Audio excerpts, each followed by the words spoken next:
Let's get into this week's biggest headlines. If you find the news cycle overwhelming, don't worry, because I'm Avea Griffith, and this is Off the Record, where we recap this week's news.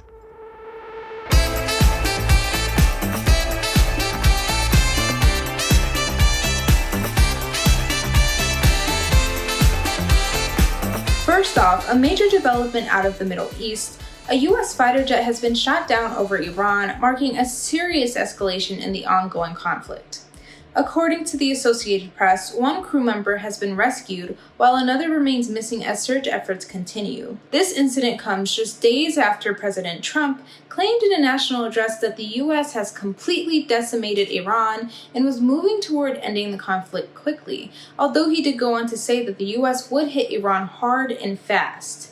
With continued strikes and now a downed aircraft, concerns are growing about how stable the situation really is and about what comes next. Speaking of that national address, President Trump took to prime time this week to update Americans on the war effort, framing recent military action as a success and emphasizing the strength on the global stage.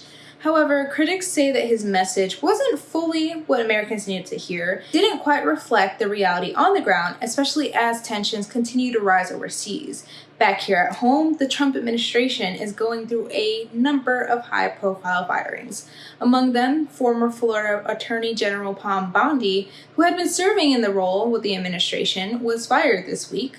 She was dismissed as part of a bigger internal shakeup, according to the Associated Press. And this came because of internal disagreements regarding legal strategy and messaging around the war.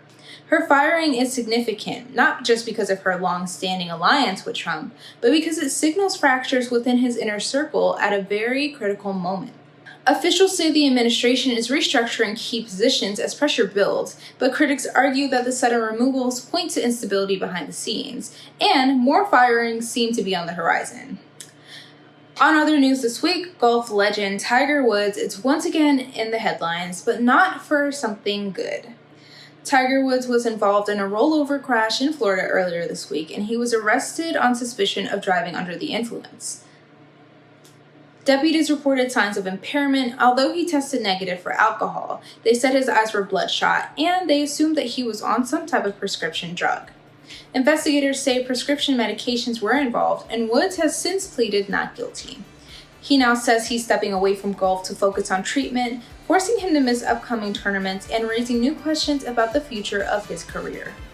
Now, let me know if you think we missed anything, because that's all I have for you on this week's roundup. If the news cycle is too much for you, I hope I helped alleviate that just a little bit. Thank you so much for watching, and if you enjoyed, please be sure to like and subscribe. I'm Avea Griffith, and this is Off the Record.